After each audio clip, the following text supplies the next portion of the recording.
아인슈타인은 인생의 목적과 기쁨은 누군가를 위해 자신의 재능을 사용하는 것이다 라고 했습니다. 그것을 말하고 또 생각하는 것은 아무에게나 할 수 있는 것입니다. 아인슈타인조차 그걸 향해 열심히 배우고 열심히 노력했습니다.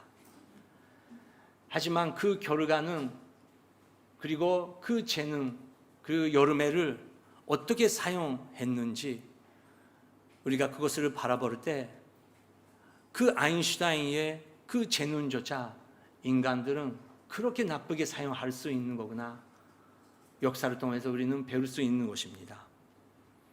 우리는 그렇게 생각하고 있지만 실종하기 그리고 여름에 맺기가 어렵다는 것을 우리는 배울 수 있습니다. 그리고 우리가 혼자 살고 있을 때는 나의 재능 그리고 내가 기쁨으로 느끼고 있는 것을 실종하기는 쉽습니다.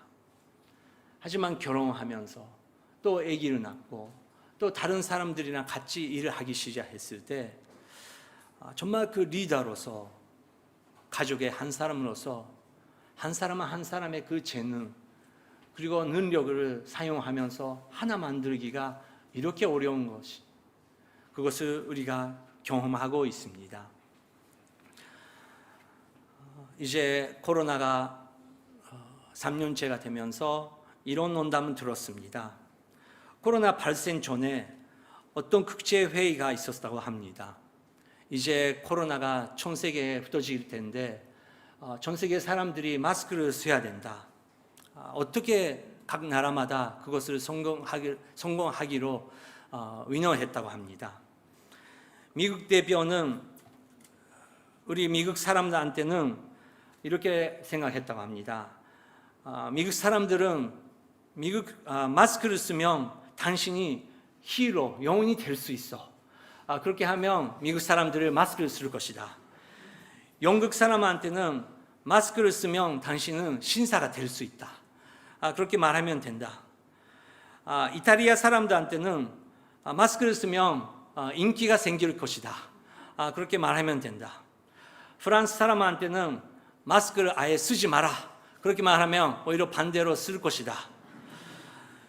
일본 사람한테는 어떨까요? 일본 사람한테는 세계 모두가 마스크를 쓰고 있다 하면 다 금방 마스크를 쓰게 될 것이다. 그렇게 생각했다고 합니다. 한국 사람은 어떨까요? 한국 성도님은 나중에 저한테 가르쳐 주시기 바랍니다. 국민성이 그 차이가 나오는 조크입니다. 자기 나라 그 국민성을 잘 생각하면서 정말 그 하나 만들기, 마스크를 하나 쓰기도 이렇게 어렵다는 것을 세계가 3년 동안 경험했습니다. 사도 바울의 꿈은 예수 그리스도의 교회가 하나 되기가 사도 바울의 꿈이었습니다.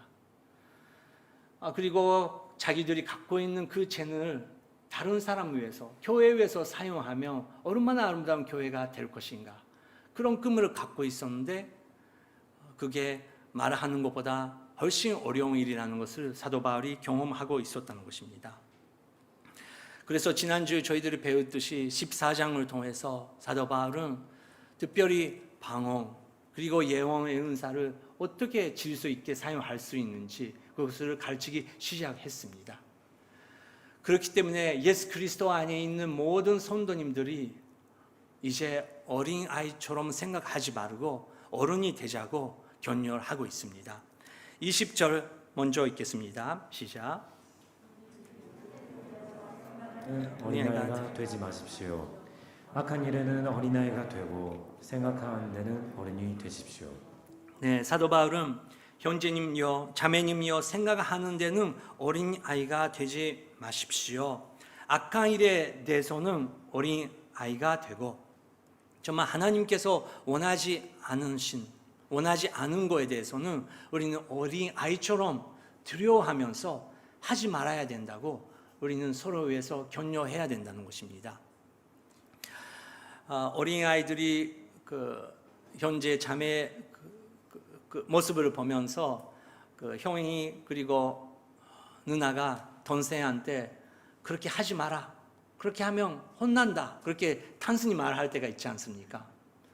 우리도 그런 단순한 마음으로 서로 위해서 격려하면서 성도님 그렇게 하지 마자. 우리는 정말 하나님을 또 사랑하자. 그런 부분에 대해서는 우리가 조심하자. 그렇게 어린아이처럼 서로 위해서 격려하면서 말할 수 있는 공동체가 더욱 되기를 기도합니다. 그리고 하나님께서 기뻐하시는 그 재능 그리고 은사를 사용하면서 교회에 처음 오신 분들, 그리고 나는 은사가 없다, 나는 아직 영적인 은사를 받고 있지 않다, 그렇게 위축하고 있는 사람들한테 격려가 될 수 있도록 우리는 그 하나님의 아름다운 은사를 사용하자고 계속 가르치는 것입니다. 하지만 아까도 말씀드렸듯이 그게 참 어렵습니다. 계속 말을 해도 자기 은사를 주장하면서 자기 생각을 주장하면서 하나가 되지 못했다는 것입니다. 그래서 사도 바울은 이사야서의 말씀을 통해서 이렇게 가르칩니다. 21절, 22절 읽겠습니다. 율법에 기록되기를 내가 방언을 말하는 사람들의 혀와 외국 사람의 입술을 통해 이 백성에게 말할지라도 그들은 내 말을 듣지 않을 것이다 라고 했습니다. 그러므로 방언은 믿는 사람들을 위한 것이 아니라 오직 믿지 않는 사람들을 위한 표적이며 예언은 믿지 않는 사람들을 위한 것이 아니라 믿는 사람들을 위한 것입니다. 가르침의 은사가 있었던 그 사도 바울은 이사야서 28장 11절, 12절의 말씀을 사용하면서 하나님께서 이렇게 이스라엘에게 말씀하셨다. 정말 우리가 하나님의 말씀을 듣지 않으면 내가 반응을 말하는 사람들의 혀와 외국 사람의 입술을 통해 이 백성에게 말할 것이다. 하지만 말할지라도 그들은 내 말을 듣지 않을 것이다 라고 이사야의 예언을 통해서 이스라엘 백성에게 말했습니다. 그것은 무슨 뜻일까요? 이사야 시대에 이스라엘 사람들을 예배를 알고 있었습니다. 그리고 예언자를 통해서 하나님을 경외하면서 예배할 줄 지식적으로 그리고 체험적으로 알고 있었습니다. 하지만 문제는 그렇게 형식적으로 하나님을 찬양하면서 기도하면서 예배를 드렸지만 마음은 다른 곳에 있었다는 것입니다. 그래서 하나님께서 그렇게 생활하고 있으며 그렇게 이중의 생활하고 있으며 언젠가는 다른 나라가 와서 지금까지 들어본 적이 없는 그 언어 그리고 문화를 통해서 비참한 경험을 할 것이다. 그렇게 예언을 통해서 경고하셨다는 것입니다. 바로 그것이 실존되었습니다. 북이스라엘에게는 아시리아가 와고 남유다에게는 바빌론 제국이 와서 정말 들어본 적이 없는 언어, 경험해 본 적이 없는 문화 생활을 하면서 노예로서 이스라엘 사람들은 그 생활을 했다는 것입니다. 그 언어를 통해서 정말 하나님께서 나한테 돌아오라고, 은혜의 자리에 돌아오라고 계속 하나님께서 말씀하셨지만 그래도 이스라엘 사람들은 나한테 돌아오지 않았다. 그렇게 하나님께서 말하고 있는 것입니다. 그렇기 때문에 22절, 그러므로 방언은 믿는 사람들을 위한 것이 아니라 오직 믿지 않은 사람들을 위한 표적이다. 들어도 우리가 이해할 수 없는 그런 세계가 있다. 그것은 하나님께서 뭔가를 표시하려고 하고 계시는 표적이다. 안 믿는 사람들이 정말 그것은 무슨 말인가? 자기가 이해 못한다. 그런 세계가 있는 것이다. 예언은 믿지 않은 사람들을 위한 것이 아니라 믿는 사람들을 위한 것이다. 하나님의 말씀을 먼저 우리가 믿지 않은 사람에게 전하기 전에 먼저 우리가 정말 그것을 알아듣고 있는 것인가? 그리고 그것을 우리가 순종하고 있는 것인가? 그것이 우리가 조심하면서 기도해야 된다고 사도 바울은 교회에게 말했습니다. 그거에 대해서 예를 사용하면서 이렇게 말하고 있습니다. 21절 읽겠습니다. 시작. 그러므로 만일 온 교회가 모여 모두 방언으로 말한다면 은사를 받지 못한 사람들이나 믿지 않는 사람들이 들어와서 듣고 여러분에게 미쳤다고 하지 않겠습니까? 네. 마음이 성숙한 사람은 나이가 어려도 주위에 있는 사람을 배려할 줄 알고 그리고 은혜를 느끼게 합니다. 하지만 마음이 어린 사람은 열심히 번사를 할 수 있습니다. 열심히 사역을 할 수 있습니다. 하지만 결국은 열매를 맺을 수 없습니다. 동교오늘 그리스도교회는 너무 감사가 넘치는 교회입니다. 열심히 방언으로 기도하시는 분들이 많이 계십니다. 그리고 많이 말씀을 다른 분들에게 가르치려고 하시는 분들도 많이 계시는 교회입니다. 얼마나 감사한지 모르겠습니다. 그리고 그뿐만 아닙니다. 열심히 방언으로 기도하신 분들은 또 옆에 계시는 분들에 대한 그 배려심이 있더라고요. 내가 은사를 받고 이렇게 기도하는데 옆에 있는 형제 자매님은 지금 어떤 상황인지 그것을 영적으로 또 느끼면서 자기가 기도하시는 분들이 얼마나 많은지요. 그리고 다른 사람에게 방언 기도해야 된다고, 방언 받지 않으면 성령 받지 않는다, 뭐 그렇게 잘못한 가르침을 하고 계시는 성도님이 안 계시더라고요.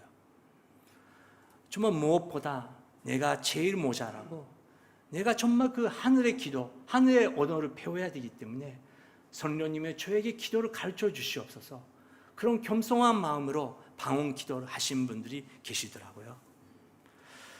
우리가 계속 그렇게 기도하면서 아직 은사를 못 받는 사람들, 처음 오신 분들에게 계속 배려하면서 교회가 정말 덕을 받고 교회가 선장할 수 있도록 서로 위해서 기도하는 교회가 되기를 원합니다. 사도 바울은 예언의 장점에 대해서 이렇게 계속 가르칩니다. 22절부터 24절 시작.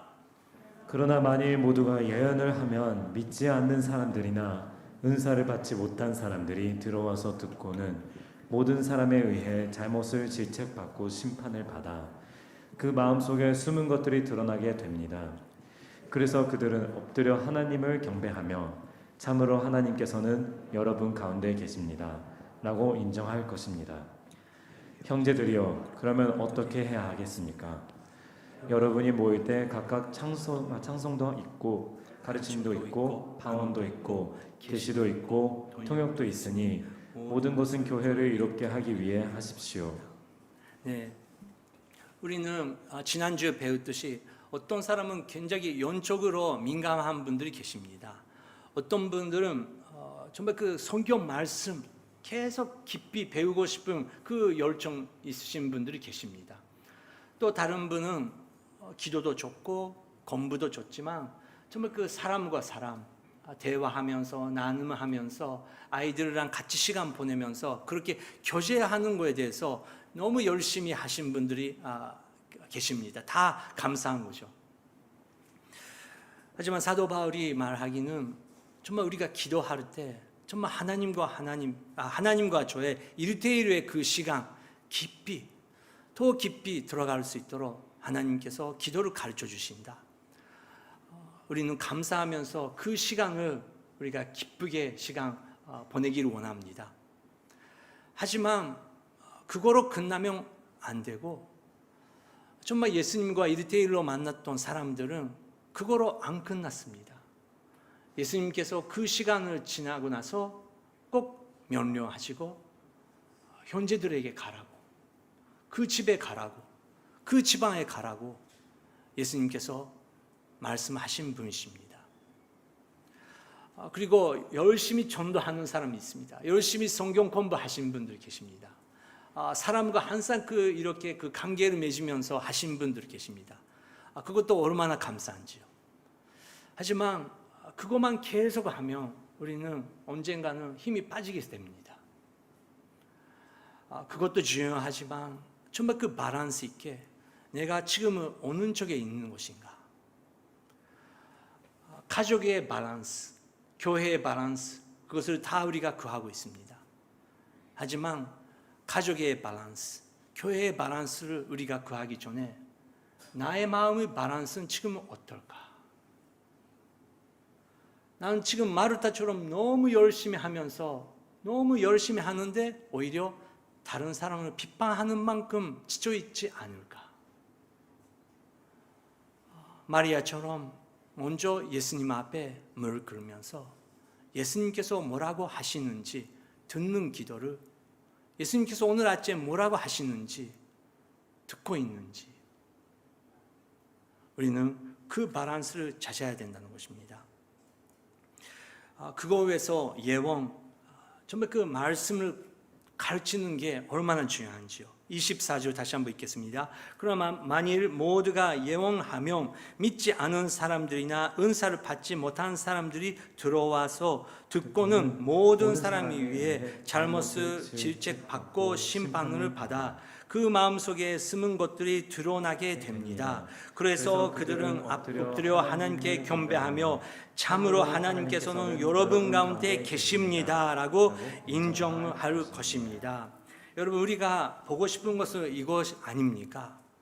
사람들이 정말 일본 사람, 한국 사람, 중국 사람 상관없이 한 영혼이 참으로 하나님께서 살아 계시는 거구나, 참으로 하나님께서 역사하고 계시는 거구나, 그런 고백을 우리가 듣고 싶다는 것입니다. 그 말씀을 들으면 우리의 영, 그리고 우리의 마음은 정말 그 지쳐있던 모든 것을 잊어버리는 만큼 새 힘을 얻을 것입니다. 그것이 예수 그리스도의 DNA이기 때문에 그렇습니다. 여러분, 산상해 주시기 바랍니다. 여러분께서 가게를 하시면 여러분의 그 가게의 손님들, 그리고 같이 일하시는 분들, 같이 배우고 계시는 분들, 누가 계십니까? 꼭 계실 것입니다. 근데 우리가 보고 싶은 것은 그분들의 입술을 통해서 정말 그 뉴스를 보면 교회라는 종교단체가 무섭다, 그렇게 우리는 느끼지만 당신의 인생을 통해서 종교단체가 아닌 정말 하나님께서 살아 역사하고 계시는 거구나, 그런 고백 우리가 듣고 싶지 않습니까? 사도 바울은 그것을 위해서 더욱 우리는 기도하자고, 그리고 기도를 통해서 예수님께서 말씀하시는 대로 우리가 사역을 하면서 아름다운 예수 그리스도께서 꿈을 꾸는 그 교회를 만들자고 사도 바울은 그렇게 격려하고 있는 것입니다. 그래서 계시도 있고 동역도 있으니 모든 것은 예수 그리스도의 교회를 이롭게 하기 위해서 하십시오. 예수 그리스도의 교회를 더 성장하기 위해서 우리가 한 사람 한 사람 기도하면서 나가자고 하는 것입니다. 방언에 대해서 사도 바울은 질서를 가르칩니다. 25절부터 28절 시작. 누가 방언을 하려고 하면 두 사람이나 혹은 세 사람 정도가 말하되 차례대로 하고 한 사람은 통역을 하십시오. 만일 통역할 사람이 없다면 교회에서는 잠잠하고 자신과 하나님께만 말하십시오. 예언하는 사람은 둘이나 셋이서 말하고 다른 사람들은 그것을 분별하십시오. 만일 앉아있는 다른 사람에게 계시가 내리면 먼저 말하던 사람은 잠잠하십시오. 네, 지난주도 말씀드렸지만 방언은 아름다운 것입니다. 우리의 영은 예수 그리스도와의 그 관계를 더욱더 깊이 만들 수 있는 성령님께서 주시는 은사입니다. 그래서 방언을 우리가 주구하면서 기도하는 것이 중요하다고 생각합니다. 그렇지만 사도 바울은 이렇게 가르칩니다. 누가 방언을 하려고 하면 두 사람이나 혹은 세 사람 정도가 말을 하되 차례대로 하고 한 사람은 통역하십시오. 질서가 중요하다는 것입니다.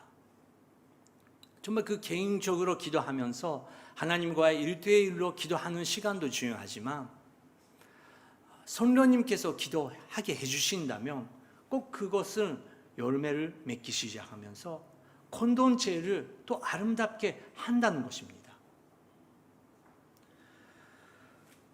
그리고 그거 위해서 돈병, 반어의 돈병이라고 또 한국에서 배용한다고 어제 들었습니다. 그런 은사가 있는 것이죠. 근데 그 통역을 하시는 분들은 동교에 살고 계신 한국 분들이 이 부분에 대해서 더 깊이 이해할 수 있을 거예요. 하늘의 그 통역을 하려고 하면 우리는 첫 번째 기초를 배워야 된다는 것입니다. 기초는 어떤 것인가요? 느끼는 것인가요? 생각하는 것인가요? 하나님의 말씀, 하나님의 마음을 성경 66권을 통해서 제대로 배워야 된다는 것입니다. 하나님의 마음을, 하나님의 말씀을 성경 66권을 통해서 배우지 않은 사람은 어떻게 하늘의 통역을 할 수 있는 것입니까? 지난주도 말씀드렸지만 여러분 일본말 할 수 있으면 그냥 통역 됩니까? 안 됩니다. 건니치와 아리가또 고자이마스 그 정도는 누구나 할 수 있는 것입니다. 하지만 번역 세계에 들어가면 전문성이 필요한다는 것입니다. 예를 들어서 한국에서 야구를 좋아하지 않은 사람, 한국의 야구 세계를 하나도 모르고 룰을 모르는 사람은 일본에 와서 그러면 요미우리 자이언츠 도쿄돔에 갔는데 어떤 사람은 그거 해설을 통역해달래. 일본말 알지만 그래도 그 세계는 모르는 것을 우리가 발견할 수 있다는 것입니다. 통역을 하기 시작하면 성경 지식이 자기 나라의 그 성경을 읽지 않으면 다른 나라의 그 성경을 통역도 못하는 거구나. 그것을 경험하게 되는 것입니다. 지명이라든지 사람의 이름이라든지 이렇게 발음이 다른 거구나. 그것부터 시작하면서 다른 나라의 그 언어를 통역하면서 나는 자기 나라 말을라도 나는 이해 못하고 있었던 거구나. 그것을 발견할 수 있다는 것입니다. 그래서 성령님께서 기도하게 하시는 그 성령의 기도, 하늘의 기도는 꼭 성경을 이해하고 있고 성경을 계속해서 배우는 마음이 없으면 통역하기가 어렵다는 것입니다. 그래서 영혼의 은사, 성경을 깊이 배워나가면서 또 방언, 성령의 그 기도를 바란스 있게 배워나가야 된다는 것입니다. 그래서 29절부터 36절까지 사도 바울은 이렇게 격려합니다. 시작. 그러면 모든 사람이 한 사람씩 차례로 예언을 할 수 있어 모두가 다 배우고 모두가 다 격려를 받게 될 것입니다. 예언하는 사람들의 영은 예언하는 사람들에 의해 통제를 받습니다. 하나님은 무질서의 하나님이 아니라 평화의 하나님이십니다. 성도의 모든 교회에서 그렇게 하고 있듯이 여자들은 교회에서 잠잠하십시오. 여자들에게는 말하는 것이 허락되어 있지 않으니 율법에서도 말하는 것과 같이 여자들은 복종하십시오.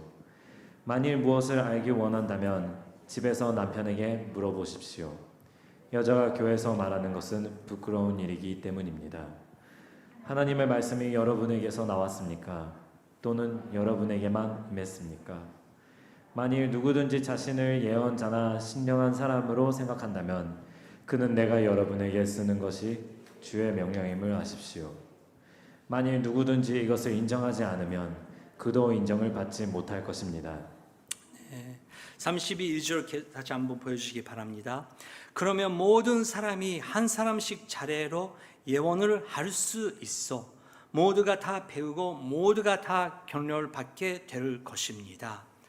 하나님의 말씀은 모든 사람에게 알 수 있도록 지금은 그런 새 시대가 왔다는 것입니다. 성령님께서 예수님께서 뭐라고 가르치시는지 그것을 다시 한번 가르쳐 주신 분이시고 예수님께서 어떻게 기도하시고 어떤 마음을 가지고 계시는지 그것을 우리가 이해하면서 또 다른 사람에게 가르칠 수 있다고 사도 바울은 말하고 있는 것입니다. 여러분 이제 9월 될 것입니다. 9월 돼가면서 여러분 어떤 그물을 갖고 계십니까? 아까도 우리가 함께 기도했지만 여러분 지금은 뉴스에서 일본 뉴스에서 이 교단에 대해서 많이 흩어지고 있는 것은 저는 좋은 기회라고 믿습니다.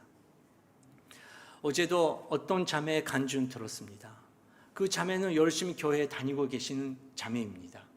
그런데 그 자매의 친족분이 너무 걱정돼서 당신의 너의 교회는 괜찮냐?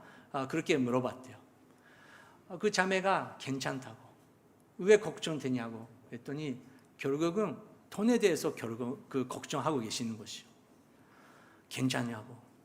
근데 우리 교회는 그 헌금을 그것에 강요하고 않고 헌금을 하지 않으면 그 하늘에 그 천국에 갈 수 없다. 그런 가르침이 없다고.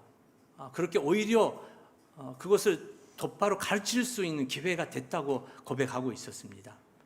여러분 맞습니다. 일본 사람들은 종교에 관심이 있습니다. 그리고 지금 이 현실을 보면서 그렇게 일본 사람들도 종교에 빠질 수 있고 엄청난 헌금을 그렇게 잘못된 단체에 할 수 있는 사람이라는 것을 오히려 나타냈다는 것입니다. 그러면 누구의 책임일까요? 그 단체에 전에 있었던 분과 함께 이야기하고 있을 때 그렇게 말씀하셨습니다. 인생에서 열심히 일해왔고 어느 정도 성공해왔다. 근데 결국은 마음속에 있는 험감, 나는 왜 살고 있는 것인가? 내가 열심히 일하고 있는 목적이 무엇인가? 그렇게 고민하고 있을 때 누가 성경 배우자고 왔다는 것입니다. 성경이니까 배우고 싶다고 했는데 결국은 그것이 잘못된 단체였다는 것입니다. 그래서 그분께서 혹시 내가 성경을 알고 있었으면, 성경을 어떻게 읽을 줄 알고 있었으면 그런 단체에 빠지지 않았을 것이다. 그렇게 말씀하셨습니다. 그러면 누구의 책임일까요? 우리 한 사람 한 사람을 성경을 배우면서 또 그것을 똑바로 가르칠 때 성령 하나님께서 여러분을 통해서 한 사람씩 성경의 지식을 통해서 예수 그리스도를 알 수 있게 된다는 것입니다. 그래서 모든 사람이 한 사람씩 차례로 예언할 수 있고 모두가 다 배우고 모두가 다 격려를 받게 될 것입니다. 그것이 아름다운 은사입니다. 그것을 즐거워하자고 사도 바울은 말하고 있습니다. 그리고 하나님은 무질서의 하나님이 아니라 평화의 하나님이십니다. 무질서의 하나님이 아니라 평화의 하나님이십니다. 그 단체에 있는 사람들이랑 이야기하면 몇십 년, 시간 지나면 잘못하고 있는 것을 마음속에서 또 생각 속에서 알 수 있대요. 근데 관계가 너무 깊이 되고 있고 너무 헌금을 많이 들여내버렸기 때문에 빠지기가 어렵다는 것입니다. 근데 마음속에 혼란이 있는 것이죠. 평화는 없는 것이죠. 두려움밖에 없는 것이죠.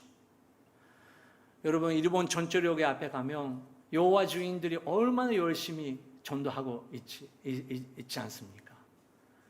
근데 그분들이 질문하면 천국에 갈 수 있을까요? 예수님 대해서 잘 알고 있을까요? 똑같이 대답을 못합니다. 두려움이기 때문에 전도 열심히 하는 것입니다.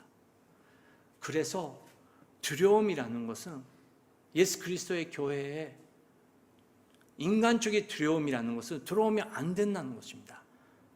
우리는 하나님의 경외하면서 하나님을 사랑합니다. 하지만 다른 사람에게 공포로 두려움으로 너는 그렇게 하고 있으면 지옥에 간다고, 너는 그렇게 하고 있으면 안 된다고 두려움으로 우리는 하는 것이 아니라 예수 그리스도는 어떤 분이신지, 예수님께서 어떤 역사를 나한테 하시는지 그 은혜를 우리가 나눌 때 그 사람들은 혹시 하나님께서 살고 계신지 아닐까 그것을 생각하기 시작하게 된다는 것입니다. 2주 전에 어떤 전령이랑 이야기하고 있었습니다. 그 전령은 기독교 가정에서 태어났습니다. 근데 지금은 잘 모른대요. 부모님 믿고 있는 그 믿음이 내 건지 부모님 건지 잘 모르겠대요. 그리고 성경 읽어봤는데 정말 이 성경 가르침이 이 세상의 대답인지 잘 모르겠대요. 그걸 말을 해줬더라고요. 그래서 저는 그것을 들으면서 1시간 정도 그 형제 이야기 들으면서 나눠줘서 고마워. 그렇게 생각하고 있는 거구나. 그렇게도 느낄 수 있지. 그렇게 이야기 제가 받아들였습니다. 그랬더니 그 형제가 또 질문하더라고요. 목사님은 진짜 그것을 믿고 있냐고. 목사님은 이 세상의 대답은 이 성경의 가르침대로 진짜 되는지 진짜 믿고 있냐고 질문하시더라고요. 제가 그래서 그 때를 지나면서 제 간증을 할 수 있었어요. 솔직히 말하면 모르는 거 많이 있습니다. 모르는 거 많죠. 배우면 배울수록 저는 모르는 부분이 있어요. 근데 한 가지 내가 말할 수 있는 것은 나는 목사의 아들로서 기독교 지방의 가정에서 태어났는데 나도 형제님처럼 헤매하면서 혼란하면서 두렵고 교회 밖에 나가본 적이 있습니다. 근데 밖에 나가보니까 더 혼란하고 있더라고요. 그리고 무엇보다 밖에 나가면서 생활하면 나는 옳다고 생각하고 있었는데 내가 얼마나 잘못하고 있는지 깨닫게 되는 시간이 나한테는 왔다고. 하지만 그때 부모님께서 가르치시고 교회 선생님께서 가르치셨던 그 성경 말씀이 처음으로 나한테 이것은 진짜구나. 세상에 대해서는 나는 잘 모르지만 후쿠자와 마키토라는 한 사람이 정말 자랑할 수 있는 부분 하나도 없고 비참하고 열심히 해도 결국은 자기 위한 열심이고 다른 사람한테 열매를 줄 수 없는 그런 비참한 존재구나. 그런데 이런 나 같은 사람에서 예수님께서 와주시고 기다려주시고 덮어주시고 무엇보다 예수 그리스도 그분께서 생명 다 바치셨다는 것을 경험했다.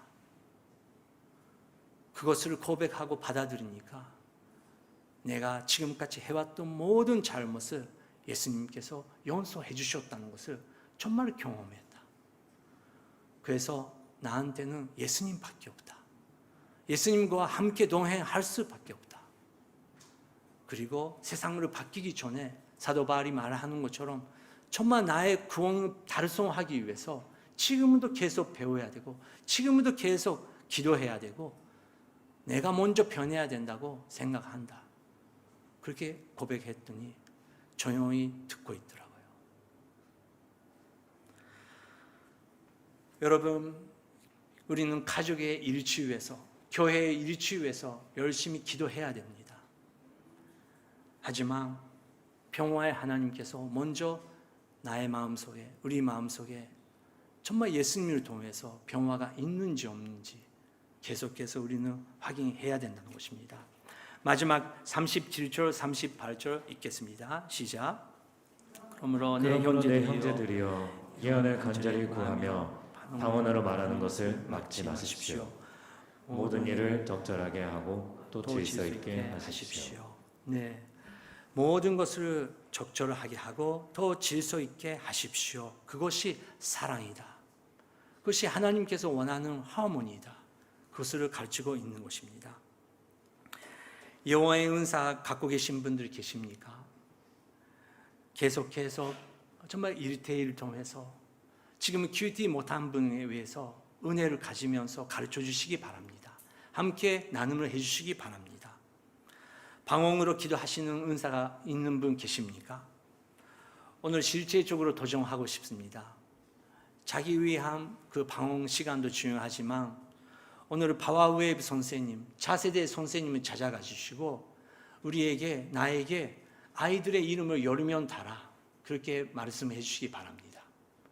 그리고 여러분의 반응의 은사를 통해서 그 아이들, 앞으로 이 세상에서 우리도 어른들도 힘든 이 세상에서 살아나가야 되는 차세대 어린 아이들, 바와웹 학생들, 청년들이 우리가 그 기도를 통해서 중보 기도하지 않겠습니까?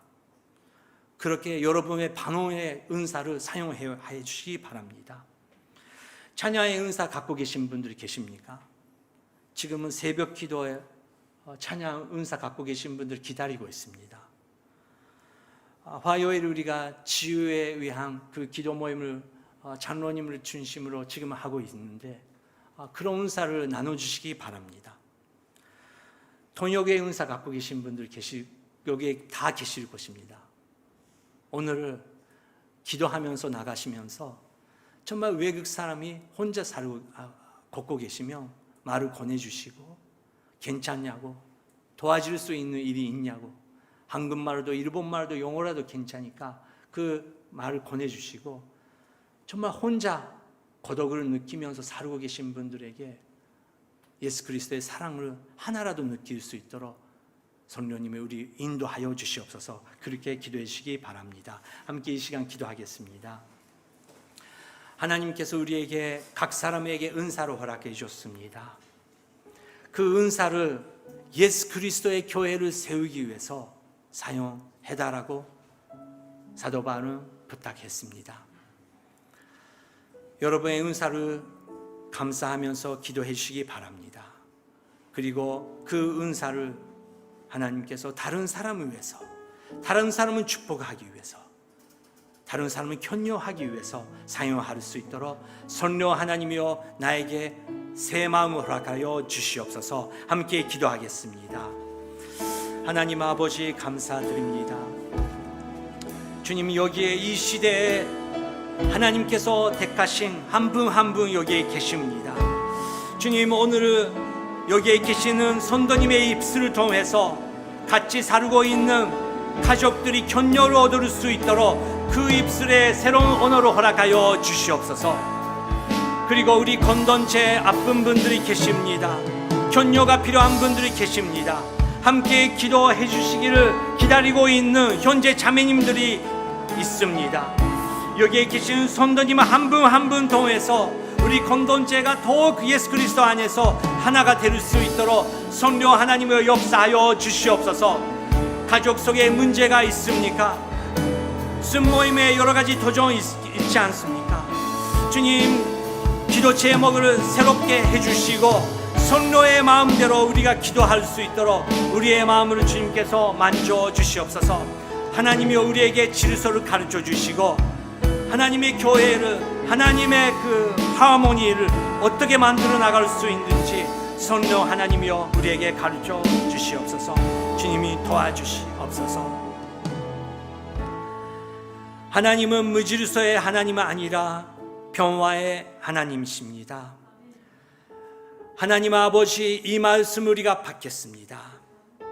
오늘 여기서 일어나서 나갈 때 우리가 평화를 만들고 가족 속에, 교회 속에, 또 일터 속에 주님의 평화를 나눌 수 있는 사람으로서 우리를 인도하여 주시옵소서. 예수님의 이름으로 기도드립니다. 아멘.